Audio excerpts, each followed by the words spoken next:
Okay, glad you're with me. So, listen, I got a skill testing question for you. Yeah. What's your favorite color this week? No, it's not blue. What's your favorite color this week? Again, gray? No, not gray. It's red. Anybody asks you, your color's red, all right? I don't care if it's red or not. For this week, it's red. Yeah, all right. Cheers. Apparently, this just in, we are going to red here in Niagara this week. And of course, we're talking about COVID. We are moving out of lockdown. We are moving out of stay at home. We are moving, apparently, this just in, as I mentioned, going into the red zone here in Niagara. What does it mean to you? What does it mean to us? What does it mean to these businesses here and all around Niagara? We'll chat about that when we get into episode 6 of season 2 of the 411 Live with Lee Sterry. We are fueled by Gale's Gas Bars. We are brought to you in conjunction with Nick at Niagara 411. We are powered by WeeStream. And of course, we are hosted by Fiddler's Poorhouse, which we shall invite you into in just a matter of seconds. By the way, have you ever wanted to go onto that ship in Jordan Harbor, the ship in Jordan Harbor? We're going to take you on that ship during the show and a bunch of other things. Come on in. Okay, welcome into the program. Oh man, it's been a little bit chilly. Nice, not a bad day today though. Tell you what, we're going to take just a second and get settled, and we'll meet you on the other side. All right, cheers.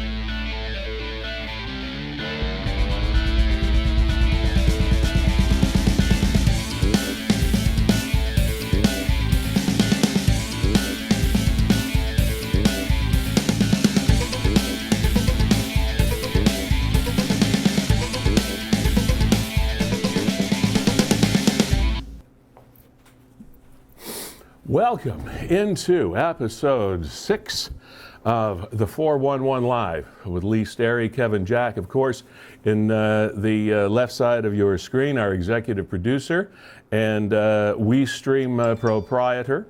And glad to have you along for the ride here again. Kevin, how you doing today? Doing quite well, Lee. How about yourself? I'm well. You're looking a little bit more relaxed today as school got underway. This past Monday. Was the stress starting to show? Was it building on my forehead? Yeah, the bags are starting to lighten up a little bit. Your skincare program is working. Thank you very much. That's wonderful. And I guess some breaking news that we have to cover right off the start of the show. Breaking news, just actually minutes before we went on the air today. I was chatting with the Niagara Falls Regional Councillor who informed me that it is currently official that we will be, as of Tuesday, moving into the red zone. And of course, we have been in this lockdown, and some regions of the province moved into the color-coded system this past Monday. But Niagara was delayed a little while, and of course, Toronto, Peel, York, what they have been referring all along to as the hot zones, they're going to be on for the next week after next week. So I know it gets confusing. But Niagara, the upshot of it is, the breaking news here this morning is that we know now that Niagara will be moving into the red zone, the red category, as of Tuesday. Now this could change even between now and then, this just being Thursday, because the regional councillors did not even expect that we would be moving into red this soon. They had a feeling that we might even be locked down until the Toronto timeline, a little later in the month.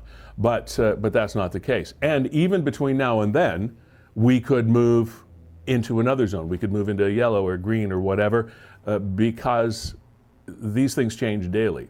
So here are your red restrictions.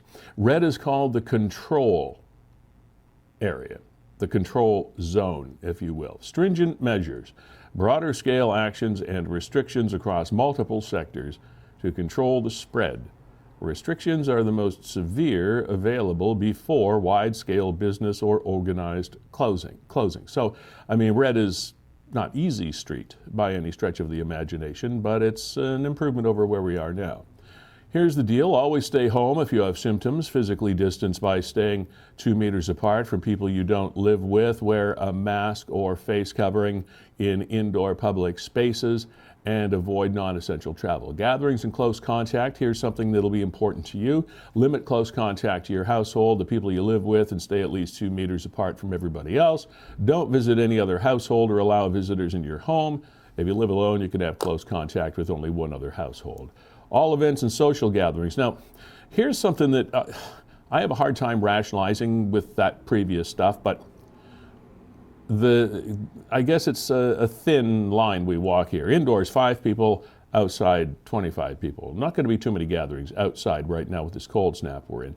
Religious, wedding, and funeral services, 30% capacity of any indoor facility is acceptable. Outdoors, 100 people.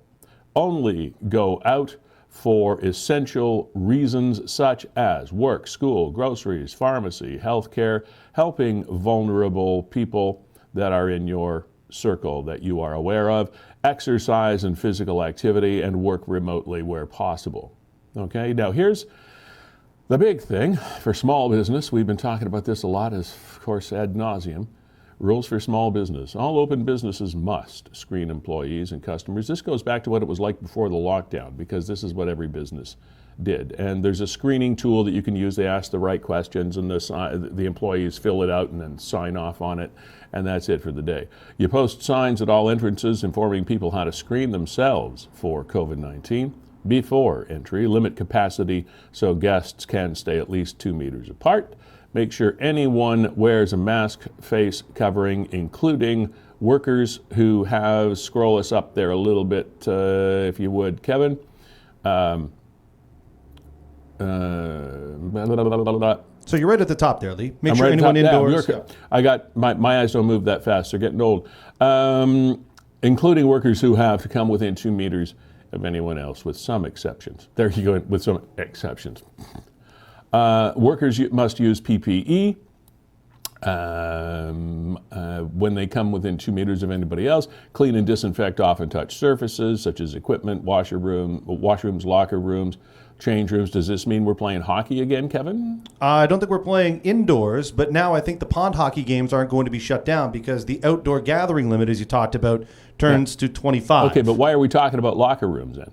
We don't have locker rooms on a pond out in Willoughby. Maybe they're talking about gyms. Would this apply to gyms? Now, just so people know, we are going to get to specific implications of red zone, like restaurants and bars and things like that, in a second.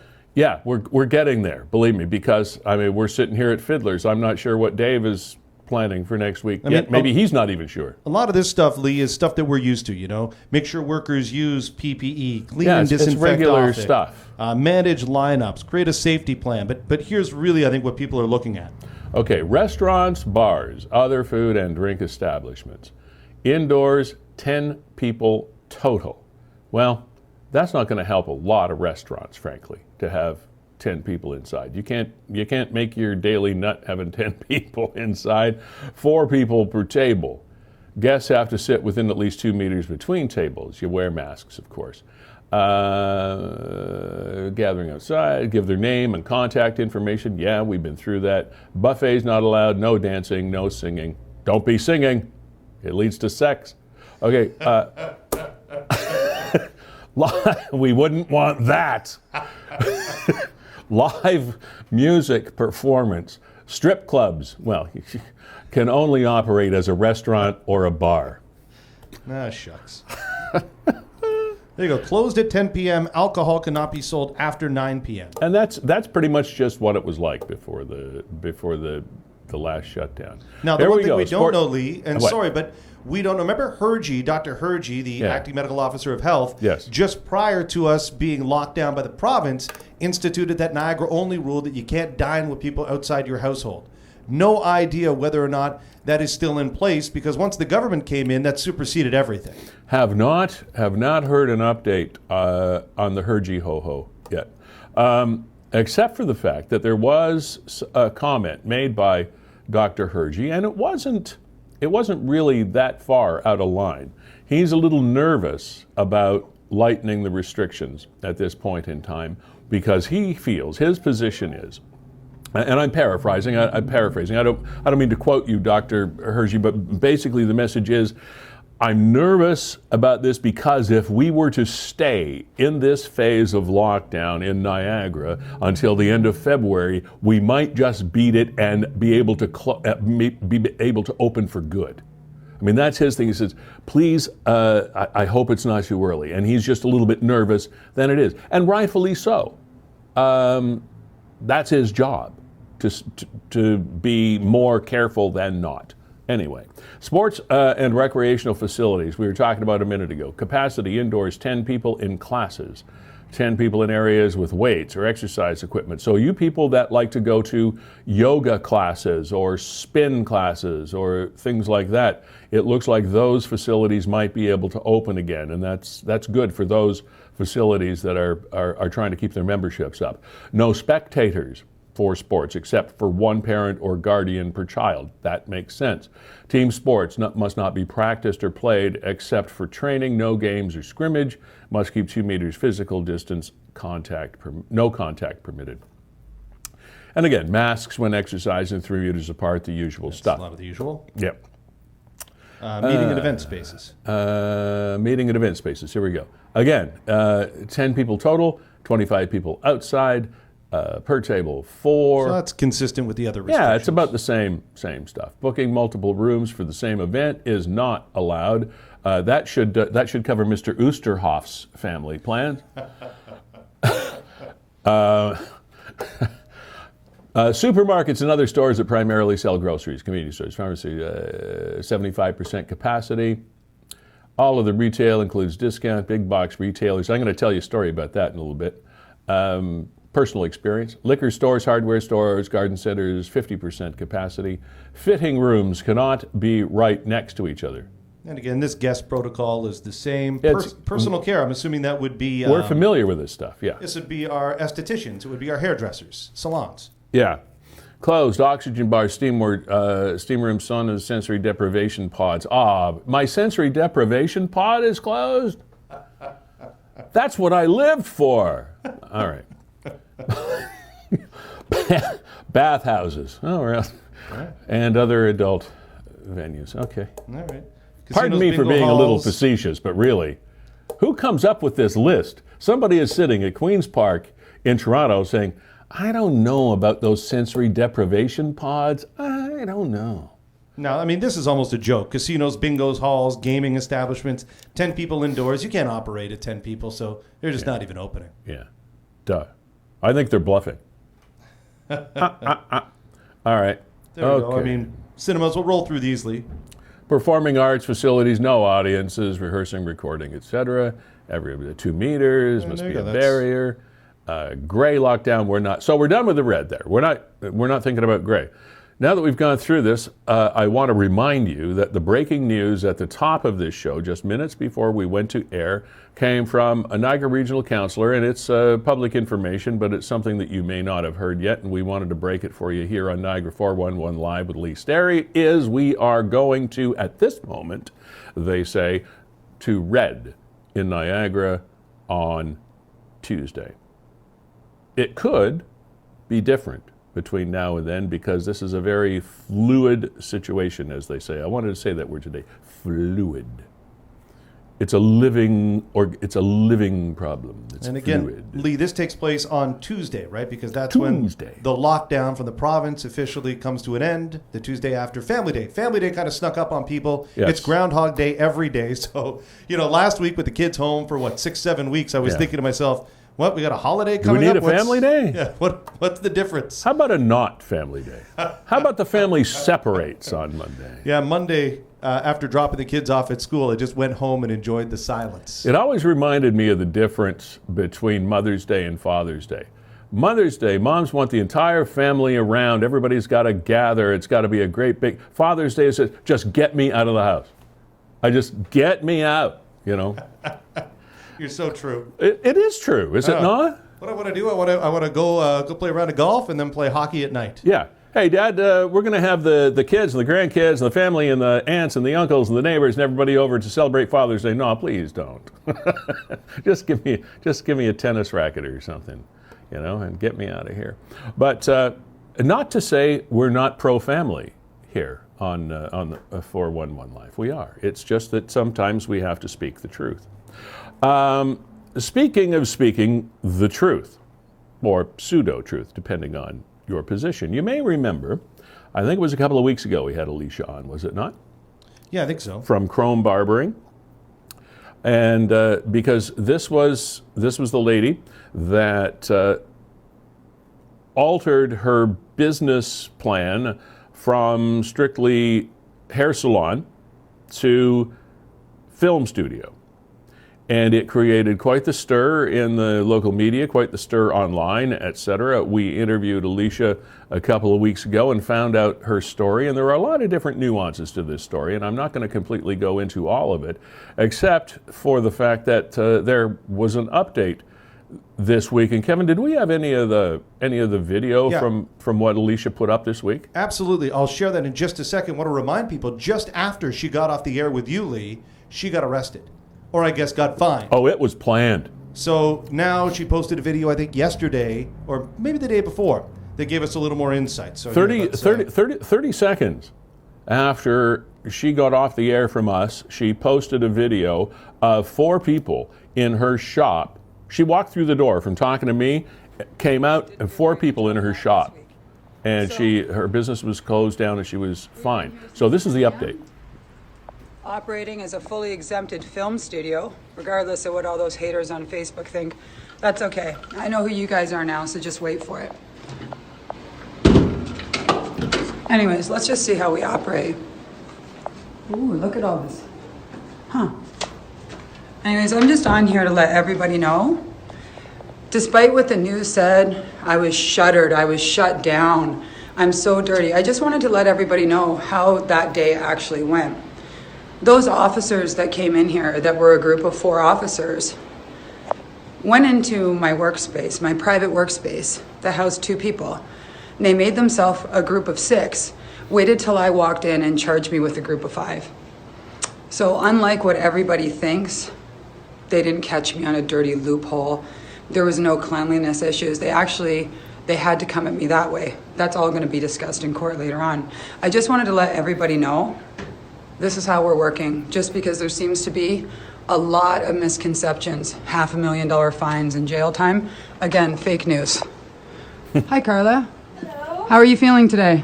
I feel great. That's Do your you? partner. Are you working? Are we working under our Bill of Rights, under this film studio, and it's been amazing? Yeah, I'm right under my rights. I'm feeling good. I'm happy to be here. How were your auditions this morning, Carla? Now, good thing is, Lee, as of Tuesday, they should be allowed to legally reopen, if I Very understand the red entertaining. framework There's a lot of people correctly. today that have a lot to say, a lot of truths. There's people that aren't Yes, scared. I say because tentatively. The PCR test that everyone talks about, oh, Grant LaFleche, this is where you said that I'm a conspiracy theorist. How am I a conspiracy theorist? Do you want to see the proof that we run our PCR tests at 45 cycles? Because you should check that out yourself before you call yourself a reporter. Yeah, so just to let everybody know, I'm operating. I hope February 11th goes off with a bang because we have to do this. Now, this It's is what time I for wanted to unity, talk about everybody, today. and it's smoke and mirrors right now. They came in. Okay, so, and her video goes on. Now, in all fairness, in the interest of full disclosure, there were many comments about what Alicia said.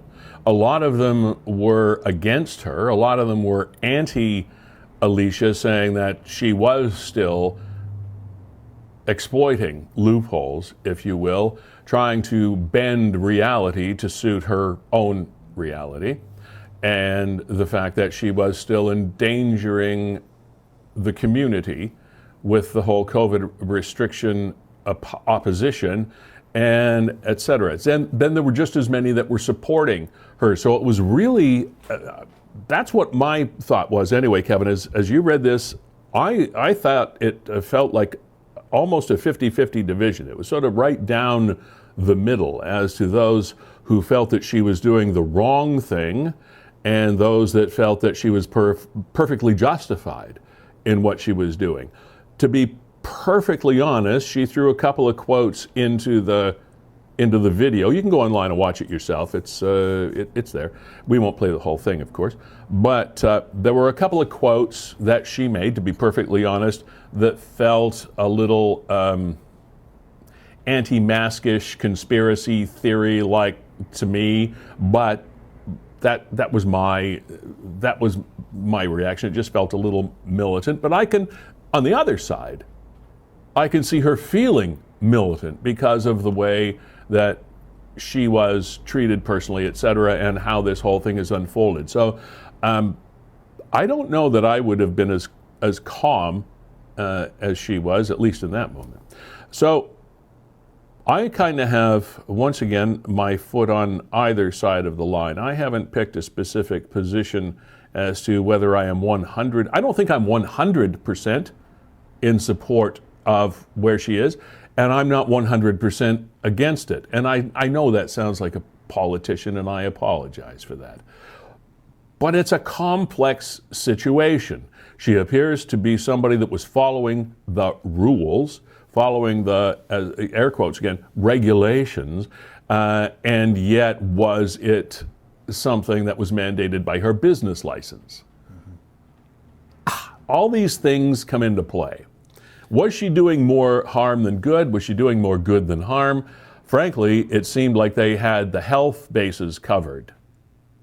Now, Lee, I did encourage people, if any businesses were opening today, I just put up the graphic there today. WeAreAllEssential.ca was making a movement encouraging small businesses to go rogue and opening up. We encourage you, if you have an opinion on this, an opinion on what Lee's talking about, an opinion on Alicia's situation, maybe you're a small business owner, the link to join the program is right there in the post, so feel free to join us. Now, Lee, we are going to focus on that Niagara-on-the-Lake fire from a couple of days ago. Have we got Chris on? We've got Chris in the waiting room. Okay. Before we do that, can we share some of the pirate boat footage? Because we've got Chris coming on at 12:45, and I want people to at least understand what it is that we're going to get at. Can we, before that, Kevin, just for a few seconds, take a moment to acknowledge our partners on this program, because we jumped very quickly into the red zone coverage for Niagara, because that's probably near and dear to our hearts more than anything else right now, is what the heck is going on. But I do want to take a special time out here to address our main supporter of this program and benefactor. Gales Gas Bars Limited fuel this program, fueling Niagara for 50 years and the next 50 and perhaps more, I hope. So thank you, Gales, for helping us continue to do this program that we think is very important to Niagara. Gales.ca. That's as simple as it gets to find out anything and everything you can about that company and about the Gales Rewards program. So you're local, we're local, they're local, we can all support each other. So thanks again to Gales. Dave McParian from Fiddler's Poorhouse. Will we be able to come in sometime next week, sit down, have a fry and a beer? Maybe so. So, excuse me. No. Hopefully that is the case. Kevin and Brandon of WeeStream that power this thing and put the whole thing together. We are always in your debt, because this is just a blast to do. And Nick at Niagara 411, appreciate sharing content with you. Now here are some shots, as Kevin mentioned, of that old ship wreck that sits in Jordan Harbor, just a little bit west of the Lake House restaurant in Jordan. How many of you have ever wanted to just take a flyer and go on this ship? Now, maybe some of you have secretly and never let anybody know, because we're probably not supposed to be doing it. However, Chris Hughes is a fellow, he's a blogger. He does a blog called Chris Must List. And his story of how he got on there and what he did that day to bring you these shots that you're seeing right now are astounding. And we just wanted to bring you his story, which is definitely a Niagara story. And so those are some views, obviously, from that, what we call the pirate ship. It wasn't a pirate ship, but it was some sort of schooner, some sort of tall ship that ended up in that harbor and just laid there and rotted. And there have been people trying to come up with a plan to pull it out of there, and I don't think a lot of people want it out of there. It is just such an amazing sight when you're driving through This blew Jordan. me away. These images here that Chris shot, and again, the story of him paddling out there, this was only 3 weeks ago he did this. And he did it all on his own, and he's from where? From Toronto. From Toronto. And came down and kind of said, hey, if you've ever seen that ship on the side of the QEW, he went to Canadian Tire over at 4th Avenue. Well, don't tell his whole story. Tell it all, but it's really cool. Anyway, Lee, also I want to share some images with the devastating fire in Niagara-on-the-Lake, and we also want to get some further insight from our next guest, who is Chris Lordy, and he joins us now on the program. Chris Lordy, welcome to the program. Are you from Niagara-on-the-Lake, Chris? I'm not from Niagara-on-the-Lake, but I am from St. Catharines, and a bunch of my friends. Well, okay, you're okay then. Yeah, they all had a bunch of shops there, and it's such a shame that all of that was lost. So, for those people that aren't aware of what you're talking about as far as the facility, a lot of people know, of course, there was a fire in Niagara-on-the-Lake. Yeah. Tell us about the facility, tell us about your experience, and just fill us in on how this whole thing evolved. Yeah, so as far as I know, it used to be an old chicken coop. And over the past couple years, a bunch of, car enthusiasts, whether they're storing their cars there, or they're just working on their cars there, or they have race teams that are out of there, and other little small businesses, they've been using it as, kind of their home away from home. Okay. And, we're still not sure on how the fire started, but it definitely spread. And, even if people were able to get some of their belongings out of there, so much of it was lost. So you're a member of a group called RPM Niagara. What is that? Yes. So the group that I manage is called RPM Niagara. We are a group of car enthusiasts that are trying to change the way that, the general public views car enthusiasts, because we're not, let's stop there. How is it that you believe that people perceive car enthusiasts? I mean, the general perception is that we drive these loud, obnoxious cars, and a bunch of speeding gearheads. Is that right? Yeah, exactly. And we're trying to do is, give back to the community. We're trying to bring a better light to what we do, because it's not just all about racing our cars. So what kind of cars would have been in there? Give us an example of some of the vehicles. I mean, there were some classic cars. There were S10s. There were old 80s Regals. There was an 87 Supra in there. All the way up to newer 370Zs and Acura Lexuses. How many vehicles do you perceive were in there, and were they all destroyed? Some of them were able to get out, fortunately, but it's hard to say an exact number, but at least 50 or 60 cars were burned. Now, it's not just cars that were in there. There were other things, correct?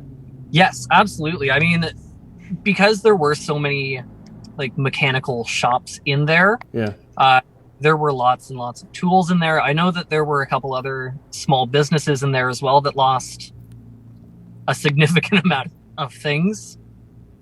So, who is the owner of that property, Chris? I don't know who the owner is, but You don't know who your landlord is? I mean, I didn't have a facility there, Okay. fortunately. All right. So what's next? I mean, what we have done is we have created a GoFundMe that is going to hopefully directly benefit anybody that was affected by the fire. I made a post the day of the fire telling anybody that had a shop there, was affected by it, to message the group directly. I've been taking down the list of emails, and eventually, when there's enough funds to go around, we want to directly give those back to those people affected. So now when you say had a shop there, it wasn't obviously just a storage facility. People actually did work and restoration and mechanical improvements and things like that. It was an actual workshop. Absolutely. Yeah, and I mean, there were probably, 50, 60, 70 different spaces that people could have rented. Wow. Yeah. How big were these? How big is this building? There were, I think, 4 or 5 different buildings themselves that were all divided up into shops that might have been 30 feet in length each. Yeah, here, Chris, you can't see this, but Lee, up on the screen there, this appears to be an aerial shot. Yeah. I remember going here once to buy a used car. Like there was, and I didn't end up buying it, but I had no idea the facility existed. Okay. Now, for those that don't know, where actually in Niagara-on-the-Lake is this? So it's on Town Line Road. So if you go up Carlton and essentially go to the very end, turn left, it's basically right there. Oh, okay. Now I know exactly what you're talking about.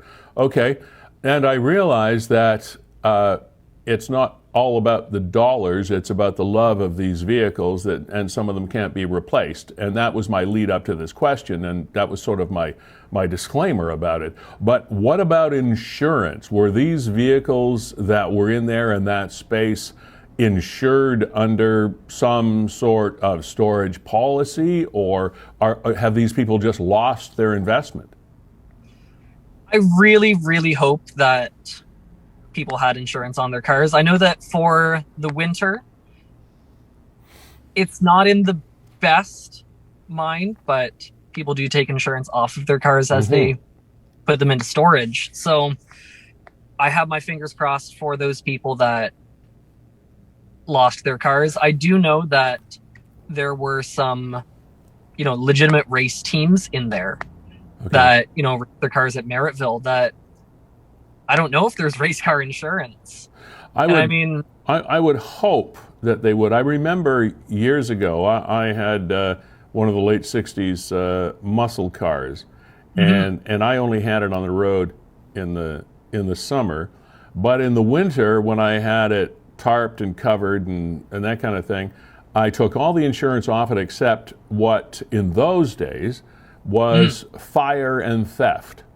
Yes. In other words, the only 2 things that an insurance company would pay off for was if the car burned or if somebody stole it. Right. All other insurances like liabilities and collision and everything were off the policy. So I'm hoping that the people in this situation had that kind of insurance. Yes, absolutely. Things. I mean, that's what we're all hoping as well. And I mean, even if, their car itself is able to have something given back from insurance, all the tools that are in there that were stored there to be able to work on those cars. Yeah, and that's the thing. That's the thing that insurance companies have a problem with, because you can't really prove what you had. Yeah, exactly. Unless you've got receipts or something for it. Right. Is there any inkling yet as to what started the fire? I mean, I've heard a couple rumors here and there about, it was an electrical fire that started in the office itself there, but I haven't heard from any legitimate sources what the initial... How was the response from the firefighters? From what I heard, it was pretty tough. I mean, because there is so much in that building, cars, fluids, everything. It turned from a little fire into a big fire really, really fast. Yeah. Well, there would have been inflammables, obviously gasoline, but other inflammables in there as well. So, now, you must know people personally that had vehicles and tools and supplies in there. How are they feeling right now? Not great. I mean, that's kind of why we're doing everything that we can to help them out, because even if it's, we're able to give them $100 or $150, that's, a new socket set or a new jack or something. Yeah. All right. So tell us how we can help. How if there are other gearheads out there that are feeling you right now, how can Niagara help you guys out? Well, we have an Instagram page and a Facebook page for the group RPM Niagara. On both of them, we have the link to the GoFundMe, and really anything can help. We just reached $1,800 this morning, which is absolutely amazing. But so far on the list that I have a little over 20 people that have been directly affected. Wow. Okay. So if you are able to go onto the GoFundMe and chip in, it's absolutely amazing. Now, are you guys going to stay on top? And this is my way of suggesting that you do. This is sort of the backhanded question. Are you guys going to stay on top of the investigation and the owners and the things like that to just make sure you stay close to finding out what happened and what next steps are and what obligations the owner of the property has and all those things? Oh, yeah, absolutely. I mean, we pride ourselves in being very community involved, especially in the car community. And because this directly affected so many people, we definitely want to keep on top of that and make sure that everybody that was involved knows what they can get from it. Okay. All right. Thank you, Chris Lordy, RPM Niagara. And I know you're on your lunch break right now, which is why you're kind of sitting in your car. Which was not one of them that was in the facility, which is a good thing because it looks pretty healthy. So anyway, appreciate it. Yeah. This is the winter beater. My car's in storage. Thankfully at another place. Oh, you're at another place. So what kind of car is that? So I drive a Volkswagen Jetta, but it's done up quite a bit. Okay. All right. What year is it? It's 2012. All right. Yeah. So yeah, I can probably hear you coming, right? Oh yeah. Okay. Thank you, Chris, for joining us.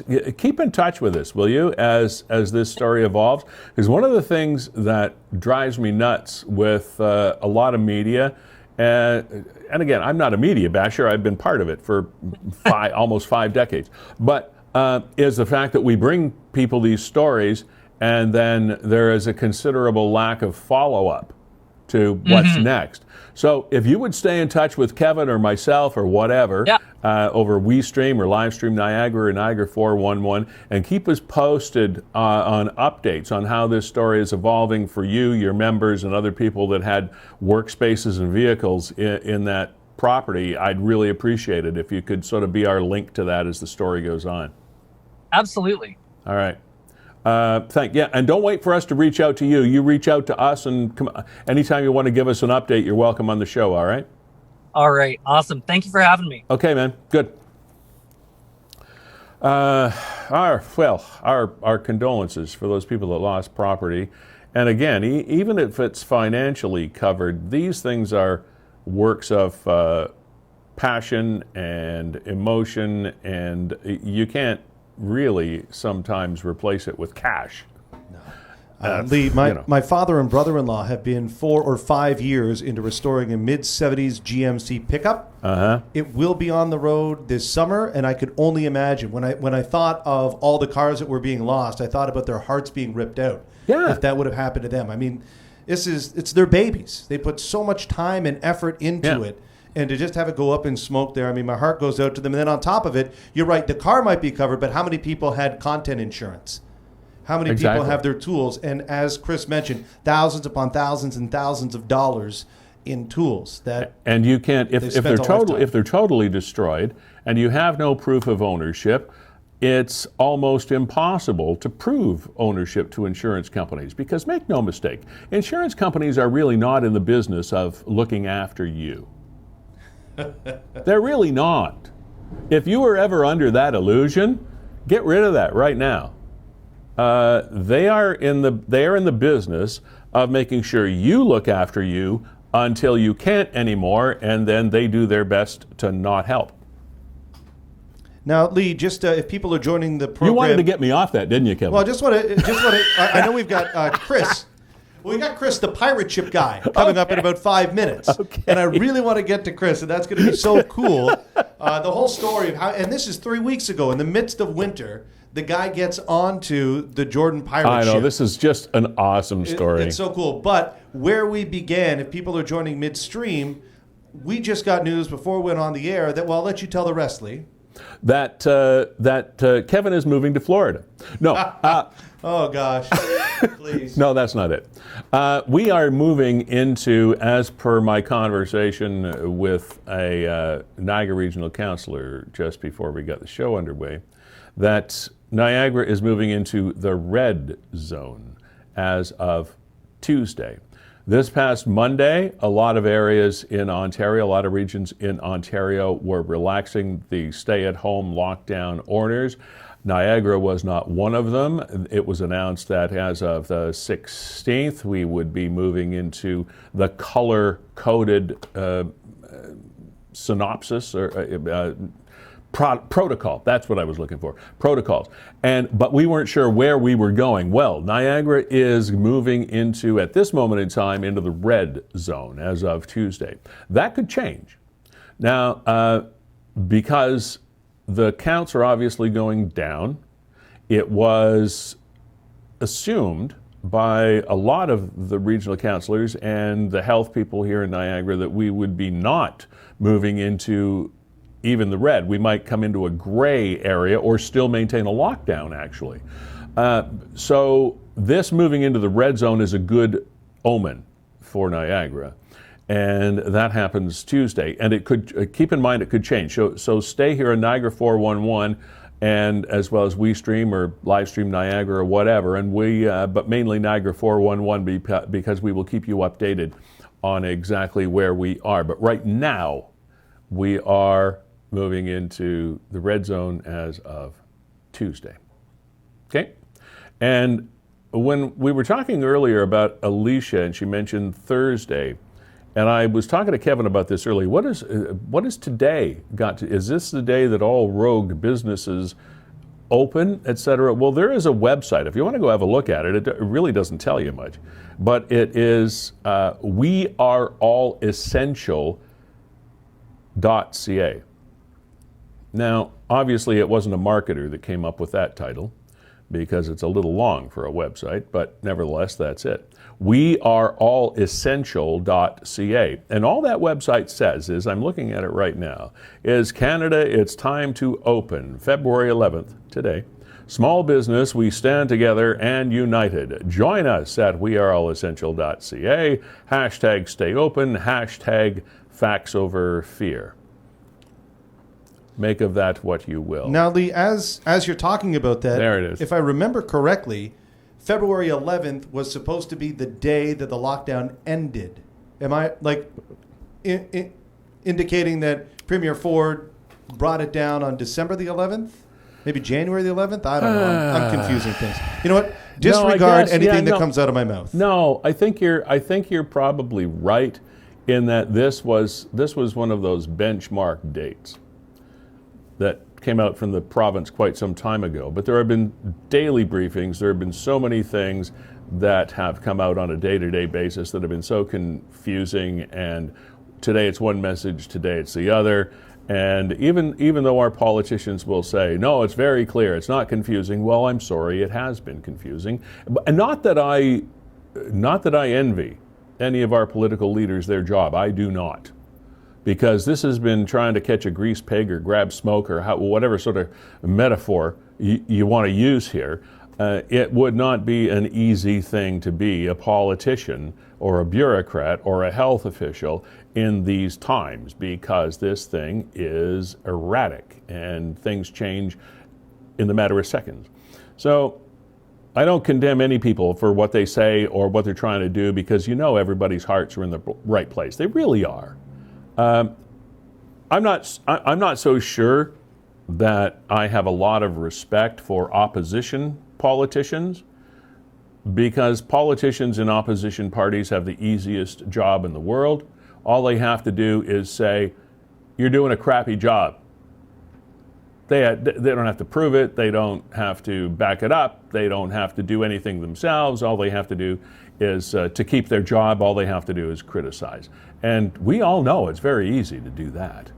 So I'm not 100% sure that opposition politicians are doing the right thing. I think they would be doing the right thing if they actually showed support for the ruling party and say, hey, we know you got a big job to do. We'll do everything we can to help you. Don't you think that would be a nice, refreshing change? Don't you think if Andrea Horwath came out and said, you know what, Premier Ford, we don't agree with everything you're doing. We don't agree with your government necessarily on its policies and platforms. But you know what? We know you got a hard job to do, and we'll do everything we can to help you. How many points do you think Andrea Horwath would get if she said that? I think lots. I mean, I like Andrea. I've spoken with her many times. I think she's a good woman. She has a good heart. She's a good politician. But you know what? When you come out and you just hammer, that's just bad politics, I think. Let's take a peek at our COVID numbers, Lee, before we get Chris and the Jordan Harbor pirate ship. All right. Can you see those from there? Yes. Yeah. Okay. Cool. So these are today. These Am are. I the only numbers. one on the show? Can't you read a number? I'm only kidding. Lee's bringing the fire today. I'm having fun. This is a beautiful day. New cases on February 11th. That would be today, 21. And now we're starting to get back into a handleable area. Active cases as of today, 508. New resolved cases today, 44. That means people that are now okay. Total number of cases, 8,200 plus. Total number of deaths, 357. Even if it's one, it's horrible, and we feel for the families of those people that have succumbed to this. Total number of resolved cases, 7,408. And that's a nice number to see. You know, yes, we've lost 350 plus people. But we've also resolved 7,400. That doesn't seem, I know you can't equate death with averages, and it always hurts to do that. But to do that anyway, Kevin, 7,400 survivors is a good number, I think. Absolutely. Out of that total. Yep. Did I put that delicately enough? No, you did. Okay. Absolutely. Because you never want to minimize the people that you lose, because they're all too important to us. I would agree. Okay. So a pirate ship. Yeah. How's that for a segue? Yeah. We call it a pirate ship. It's not a pirate ship, really. We'd like to think of it as a pirate ship. Wow, look at them glasses. That is awesome. Okay, Chris Hughes, welcome to the program. Thank you for having me, sir. Where are you speaking to us from today? I'm right on Lake Ontario in downtown Toronto.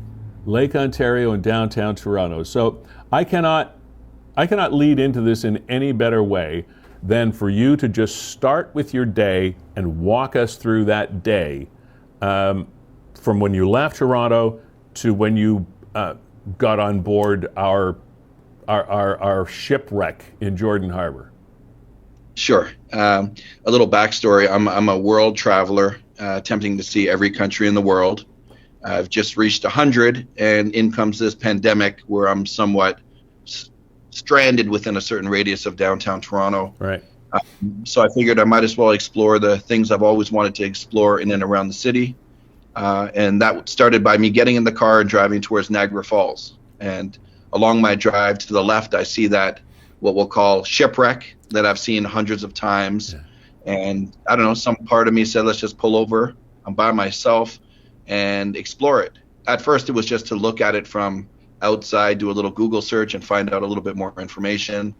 But that then turned into me buying a boat, a little dingy 1999 boat, and very, very, I don't know how to put it. Long story short, it took a little bit of effort out of this old 42-year-old man, and I ended up getting soaking wet, but I found myself on the boat. Okay, now wait a minute. You got to back up. Sure. You were driving and you stopped, so you missed a few steps that people want to hear about, that I want to hear about. How do you go from driving out of Toronto, you're at Jordan Harbor, you stop. Now, where do you go to buy a boat? What do you do? Right, I thought it would be easier than it was, right? This was just prior to this current lockdown. But I mean, it was only curbside pickup. So I just did a Google search and found Canadian Tire was the closest location. Was that over on 4th Avenue in St. Catharines? I think it was definitely in St. Catharines. I don't recall what street. All right. Okay, fine. Yeah, so there he is right there. Sorry, Chris. We're showing the video while you're talking. So there he is right there pulling into the Canadian Tire 4th Ave. On 4th Ave. Okay, cool. So I thought I could just, tell the doorman, we'll call them, what I want. He would go grab it. But it wasn't that easy. I actually cut that part out of the video. But it took 2 or 3 hours. I had to order online and wait for it to be processed. So it was actually what turned out to be a fairly short video was a whole day adventure. And I figured I'm only going to use this boat once, so let me go with the smallest, cheapest boat, which looking back in hindsight probably wasn't the best idea for somebody of my stature. But another part I didn't add into the video was trying to blow this boat up with this little thing that it came with. It came with a little pump? Oh my goodness! Like a foot pump. Yeah, a foot pump. That was at least an hour of, and I'm thinking, I can't have come this far and waited this long to quit now. But at that point, people are gathering around my car, which is adding to the embarrassment. They want to see me make my attempt, which held me back a little bit. But long story short, I found tire blower upper thing in my trunk, which I didn't even realize I had on me. Yeah. And that may help speed up my process. Okay. The boat, to my surprise, actually blew up. So you are on the shore, right by where the wreck is, just a little bit west of the Lake House restaurant. Yes. All right. Okay, so you wait 2 or 3 hours to get the boat. You come all the way back to Jordan Harbor. You spend another hour or so trying to blow this thing up, and now you're gathering a crowd. And I've painted the scene. Okay, so now what? What happens next? Well, the shy side of me said, I can't do this in front of people. I don't want to fail in front of people. And I knew I was going to get wet just based on the size of this little boat compared to my size. So when they left, I sort of made a run for it, or a swim for it, or I don't know. People left the scene? Yeah, people left out of, I guess, their patience, where they didn't realize it was going to take me so long. Yeah, they were just bored. Right. This guy's a knucklehead. Yeah. So when I saw the opportunity, I didn't put too much thought into it. I just went. Worst case scenario, I was going to get wet. I thought, let's just do this, right? Had it been summertime, the whole challenge would have been a lot easier and probably not as memorable. Not that big a deal in the summer, no. Right, but the winter definitely added to it. I was soaked. There's at least two inches of water in the bottom of the boat, so and I wasn't prepared. It's not like I brought waterproof clothing. I was just wearing the clothes I was wearing that day, not knowing that I was about to board a pirate ship, right? So this all just happened. Okay. And then I got on the ship, which was, I felt like I accomplished 50% of my mission. The other 50% getting back to my car without losing any of my camera equipment or your getting life. Right. So I made it on. The fun part now that I look back was about a half an hour into my little adventure on the boat. Once I'm on the boat, a big gust of wind came, and I was on the front of the boat. And as soon as that wind came, I started running back thinking, I didn't tie my boat down. I just literally lifted it on the boat. And sure enough, that boat was already back in the water and moving. So there's a little concrete, like where you're knee deep in the water. I was able to jump on it. I knew I needed to get that boat back, or one of two things. I was going to go swimming back in the dead of winter, or I was going to have to call someone for help. So I was able to get my boat back. So for anybody else that wants to make that adventure in winter, the little 6-inch string that comes with my 1999 boat wasn't quite sufficient in holding my boat down. Okay. So you're there. What was your feeling when you got on board that wreck and started exploring? I think it was neat. Like, I've always been that adventurous type. And when I sort of come up with an idea, I just like to see it through. Like the boat itself, I guess not knowing what was on the boat, I never did any research prior. Like, it literally just happened. So, I mean, it's neat because, once again, for the last 15 years of driving by it, I was always curious to know what was on the boat. That's amazing. That is so. What were you, if you were, surprised by or most impressed by your little exploration of our ship? I don't know if there's any. For me, it was just a sense of accomplishment, really. I figure that if it's myself, every time I drive by, curious to know what's on the ship, I just thought all those other cars going down the highway might have a similar curiosity. We all have. And and I don't want to say like I'm too old, but I mean, at my age, some simple things are exciting for me. And it didn't take much out of me. It took a day and about $20, but I mean, it was exciting just to follow through with something as simple as getting on a ship. That's fascinating. Now, I don't want to recommend everybody run over there and do it, because when I was walking on the ship, there was definitely spots which, with not too much effort, you would fall through. So I don't want to make it seem like everyone should do it. I made my way safely, but yeah, I just wanted to share that. Yeah, and I think that's a good disclaimer, because actually there might be some sort of charge of trespassing or something possible if push came to shove. I hope that doesn't happen, but I'm not really sure. Kevin, do we know, or Chris, do you know who actually has jurisdiction or ownership or responsibility for that thing? From my understanding, the gentleman that bought it has passed away, and it's just sat vacant as it is. I guess it's too much trouble to physically move, and too much, like, the cost would be too costly in order to move it. So I'm not certain as to who would be responsible. There have been a number of discussions in the region about what to do with it, and a lot of groups or people have proposed pulling it out of there because of it being a health and safety risk.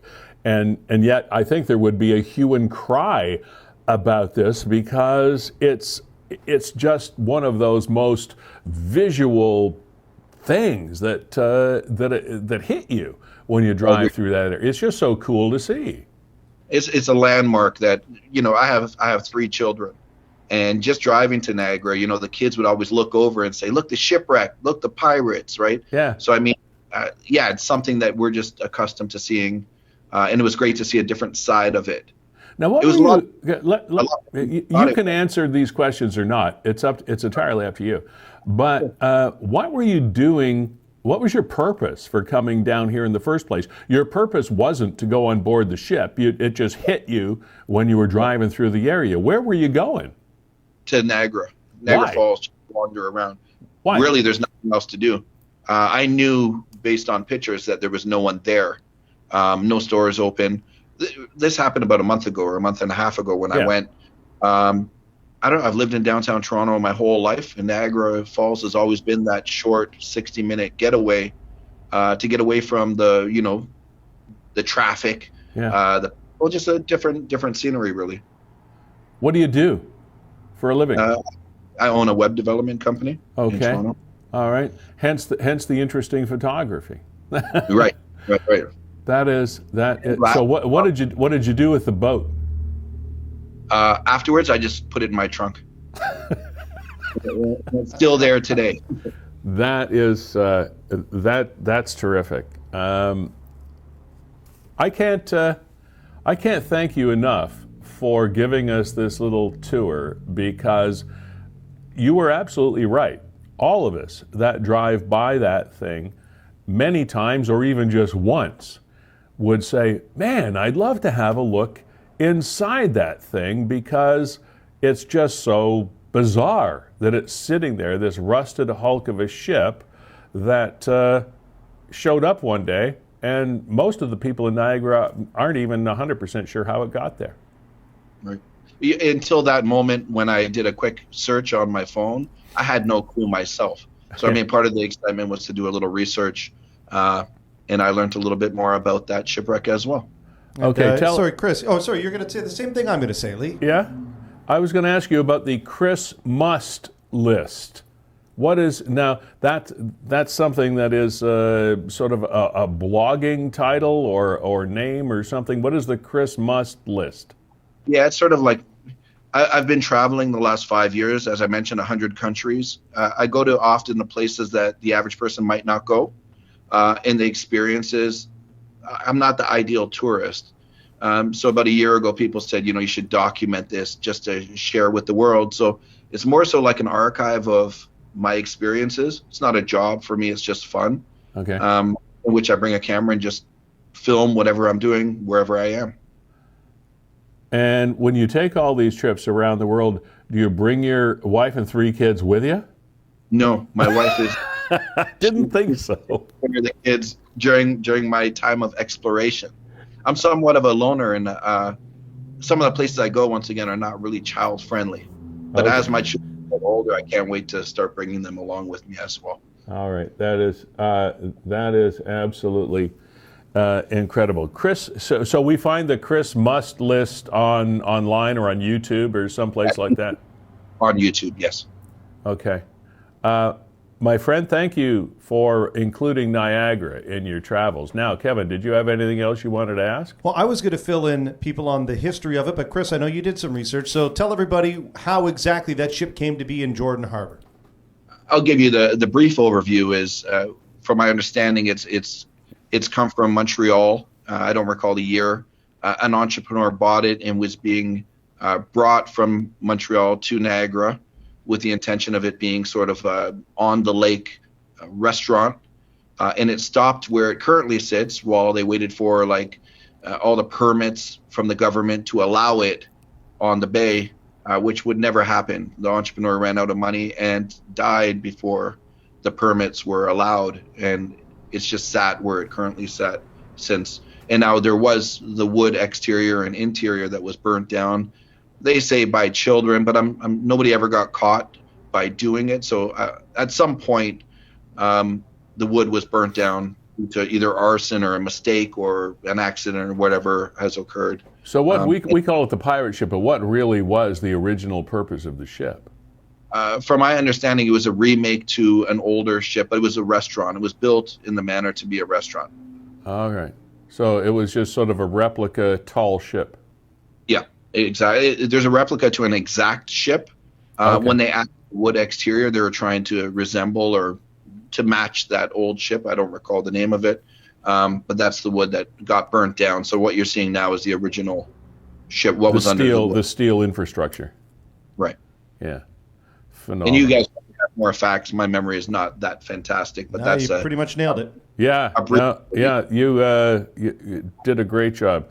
Chris Hughes, Chris Must list. Check it out on YouTube. And just the story of driving by, heading to Niagara with nothing else to do, 3 hours at Canadian Tire, picking up a rubber boat, and phenomenal story. You could write a book about that one visit alone, let alone your world travels. Have you got any plans to publish or distribute your experiences of around the world? Because I think it would be fascinating reading or listening.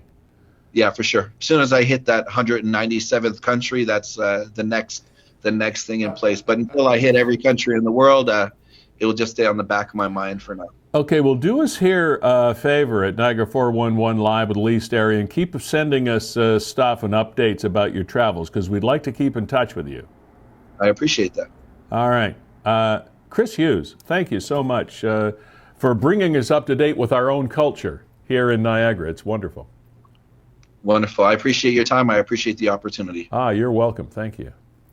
Okay. Have a great day. You too. You too. Well, Kev, you never know who you're going to find on this program, do you? Oh, it's really cool. That was, again, like 3-4 weeks ago. Yeah. Just driving down, and I love watching the video. I just stumbled upon it, can't remember why, and then I'm like, that's the Canadian Tire on 4th Ave. Like, oh my gosh, this was uploaded like 2 weeks ago, 3 weeks ago. So tracked him down. Would love for him to join us on his next travel, like wherever the heck he's going in the world. Oh, yeah, just come on from wherever. Yeah, join us live from wherever there's an internet connection. So stay in touch with that guy, because he said as soon as he hits his 197th country, heaven knows what that's going to be. That's a bucket list for you. Yeah. Holy cow. I was thinking maybe skydiving once. We might need to stay in touch with him just to keep him out of jail. But yeah, don't recommend doing it, and I encourage you to watch the video. You know what? I'll post it in the comments of Niagara 411. Yeah, do that. So if people want to see the video, they can check it out. Do not recommend trying that yourself. Chris said it numbers of times. If you see in the video, there's a lot of soft spots on the boats, and he definitely put himself in danger by doing that. Yeah, this is, as they say, don't try this at home. A bunch of different things cropped up this week. Kevin, which one do we want to get to next? As far as, oh my gosh. Oh, here's a local story that got a lot of attention. And it is I'll call it, for now, I will call it the smokestack of the General Motors demolition on Ontario Street in St. Catharines.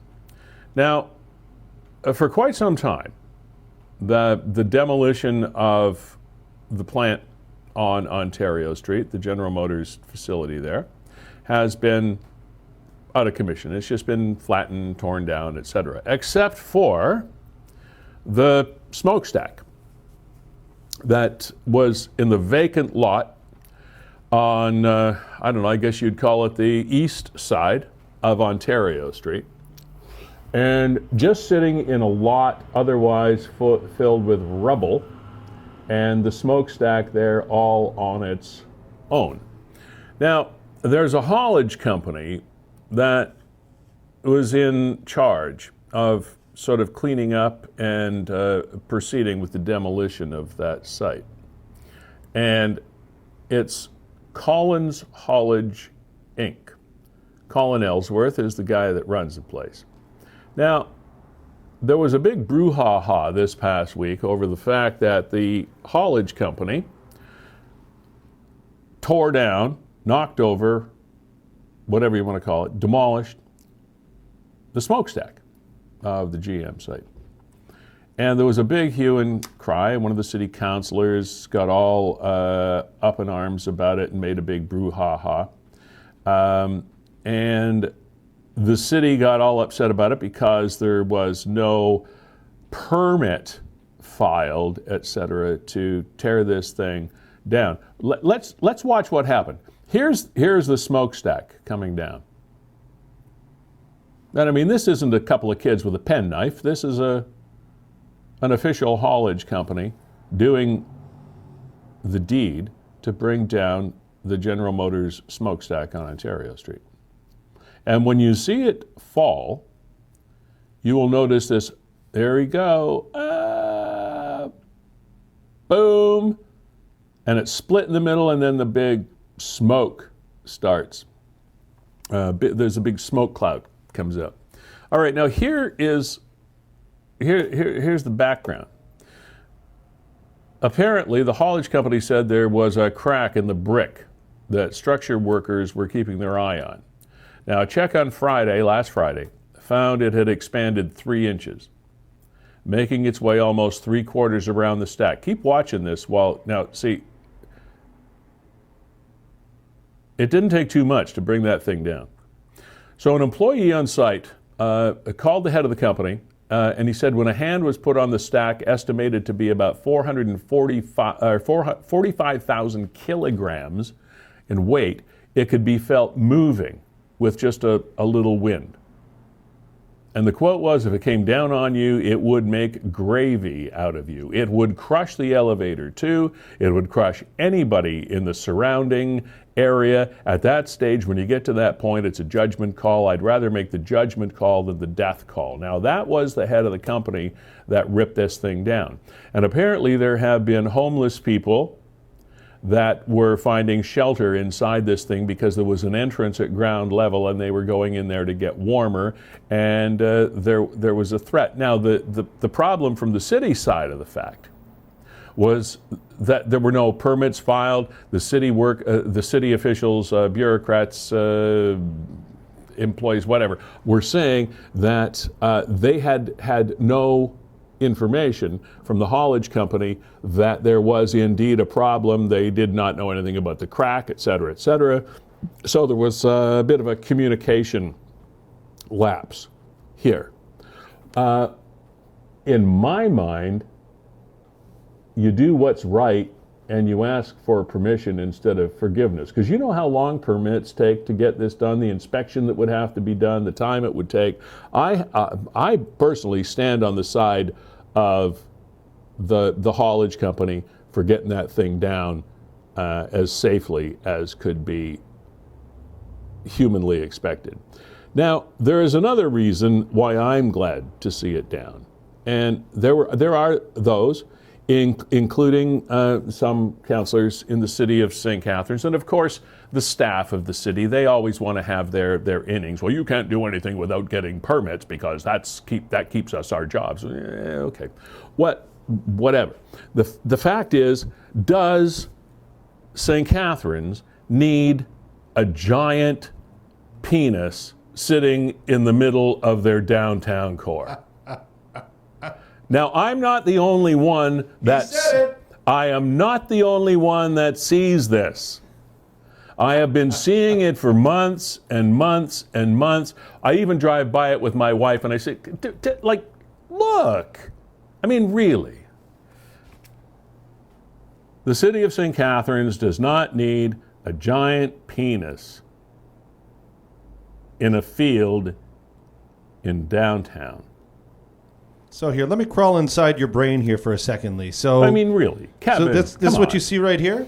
Yeah. Look at that. Do we need that? That could be a laughing stock of the entire world. That should show up on a late night talk show somewhere. And this is something that St. Catharines wants to keep as a historical monument? And right here, somebody just throws a pail of cold water on it. Is that what you're telling me? Shrinkage. Yeah, here it comes. And the cold water hits it right now. Oh. Shrinkage. All right. Thank God. I mean, really. I can't be the only one. I have not seen anybody say it in any media, but I have to be able to say the fact that, thank God, the St. Catharines General Motors penis tower is gone. Permits or no permits. I mean, I can't be the only one. Hey, strip clubs are closed, so that's as close as we get these days. Was that you holding the camera, Lee? No, it was not me. I've been staring at this thing in envy for weeks. But I was so happy to see it go. It's like, oh, please, that's embarrassing. It's just embarrassing. And they say timing is everything. And apparently it is. This isn't about Niagara, but this is about something that just about any sports fan, at least, has seen in Niagara, and perhaps any music fan as well. Bruce Springsteen. You may, if you watch the Super Bowl, have seen a commercial, or at least have seen it since. He did his very first commercial ever, because he has always steered clear of doing any commercial advertising. However, he changed his mind this time, and it maybe wasn't a great idea to do that this year. He did, in conjunction with Jeep, this wonderful, heartfelt, he wasn't singing, he wasn't on camera, but he did this wonderful, heartfelt, tear-jerking overread of a commercial about the United States healing and meeting in the middle. Right, left, meeting in the middle. It was very well done. It was a 2-minute ad. 2-minute branding ad, if you will. Bruce and Jeep. Well, prior to that, but we didn't know, and it was just released today, and believe me, I'm a Springsteen fan. I just feel bad for the guy, is the fact that it was released that in New Jersey, prior to the Super Bowl, he was pulled over on a DUI So he was drinking under the influence and charged and blah, blah, blah, blah, blah.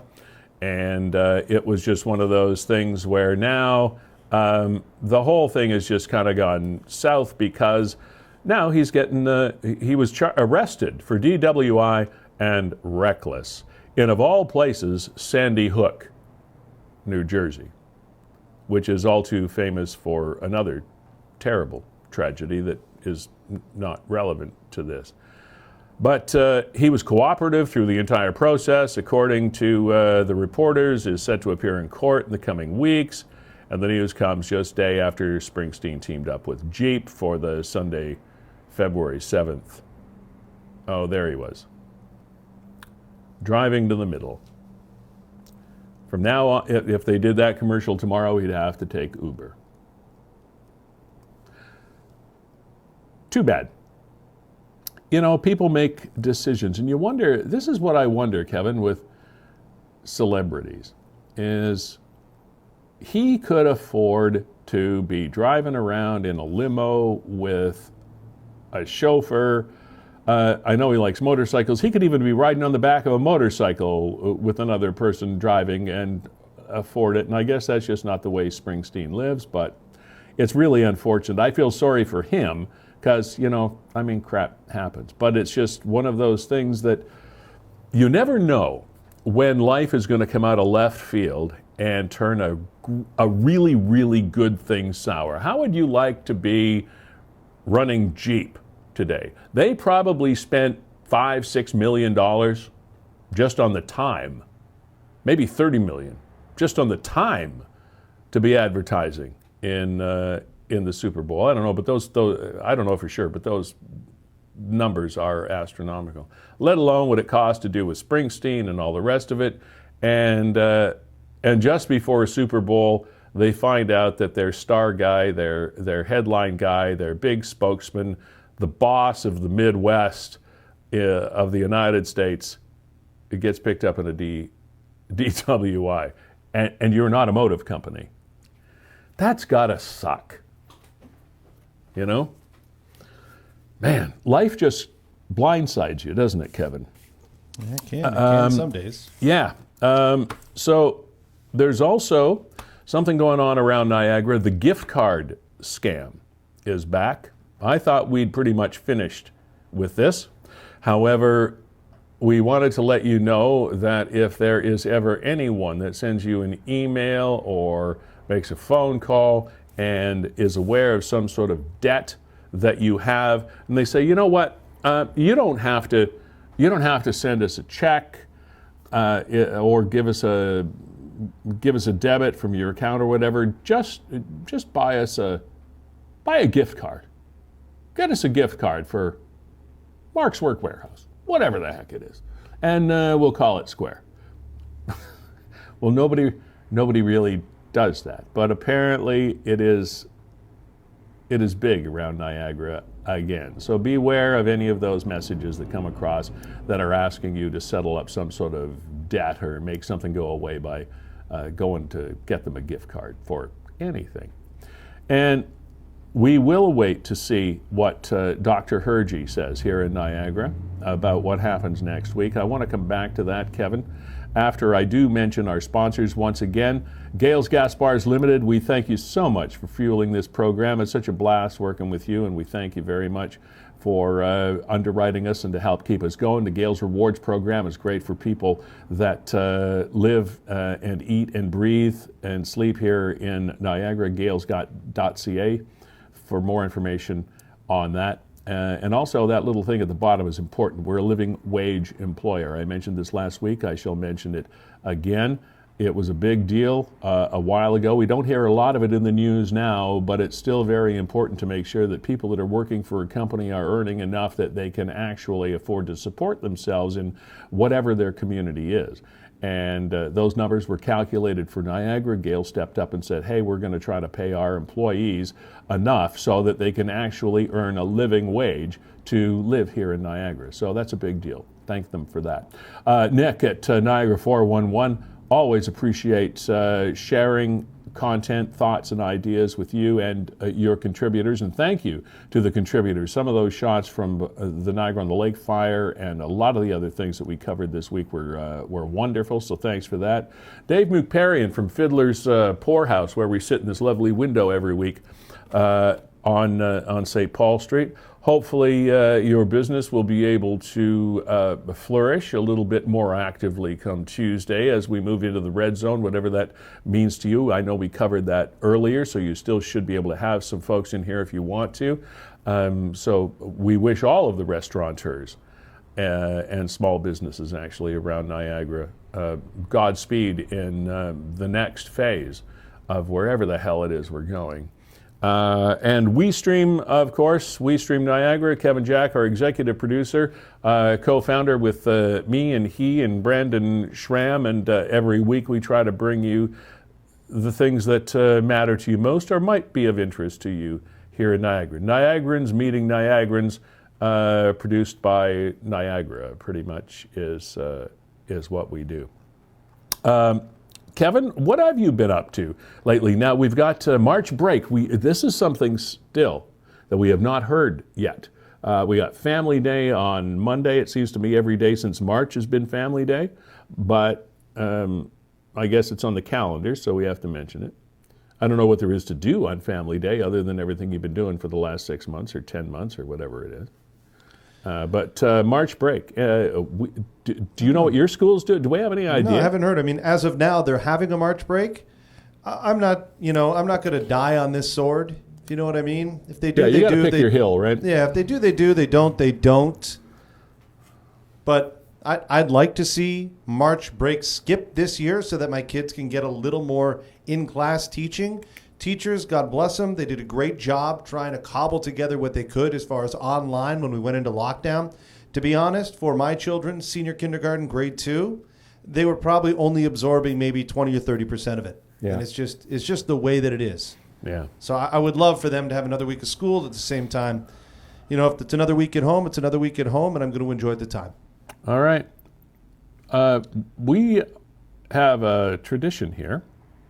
Well, we have. It's relatively new. I guess we started this at the beginning of season 2, did we not, Kevin? Mm-hmm. Where we were going to be played off the stage, as the phrase goes. Yeah. We have not yet, you and I, discussed whom our musical guest is going to be this week. And do you have any idea who's going to come in and thrill us with music? Yeah, today it's going to be Jessica Wilson. I believe she's a country artist from Welland. I've worked with her, I believe, one time on a virtual event, and she was a peach. Just a delight to work with, very professional. Hope nothing but success for her in her future career as a musician, and her song, Ego. It's a couple years old, and I am going to put out a call, Lee. I'll put it online on Facebook. Any local bands or musicians, you must have a music video, because we love the video portion to play here on the show. But you know what? I've kind of exhausted my leads and what I know. Yeah, so let us know if there's, as Kevin says, if you are a performer, want to come on, let us know. Or if you know a performer or whatever, think of us as your debut, your audition ground. There is one other thing now, on that. Lee, I just want to let you know that I got to run outside and get the outdoor camera set up. Because that's part of the tradition as well, right? We show St. Paul Street and play the video, but I don't have the camera out there. All right. Well, you do that while I talk about people that might want to come on the program. I'll see you in the background here in a second. Yeah, Kevin will be back out there. I'm going to lock the door so he can't get back in. That should be fun. Now, we get emails and or posts on social media or texts or whatever every single week asking us to talk about something or to relate a link to a GoFundMe page or something of that nature. There, hey. Hope it's not too cold out there for you. So we do have people reach out to us every week behind the scenes and on our sites wanting us to talk about something or to do something or to recognize something. Well, the whole idea of this, and you don't need authorization, the whole idea of this program, really at its very inception, is that if you have anything you want us to talk about. We want you to come on here and talk about it with us. That's the point.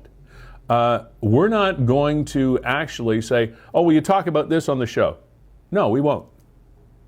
It's just not what we do. If you want to say, can I come on the show? Yes, you can. All you have to do is come in here at noon on a Thursday and click on that link and say, I want to come on the show, and we'll put you on. One of the things that people have said to compliment what we do is the fact that they will talk to anybody. You don't need, you don't need an appointment. You don't need to have us get in touch with you to make an appointment to come in and do the thing. We don't set some things like we did today because people have reached out, or we reach out to them and say, come on at such and such a time, like you saw today with the two Chris's, the Chris of the Niagara-on-the-Lake fire and the Chris with the wreck of the ship in Jordan Harbor. We reach out to some people and do that. But the whole concept of this thing is, think of it, you know what a live, interactive radio talk show is, where you just dial the number and somebody picks up, says, hello, I'd like to come on the air. Okay, hang on. That's what we do. So you don't have to call us and say, hey, will you talk about this?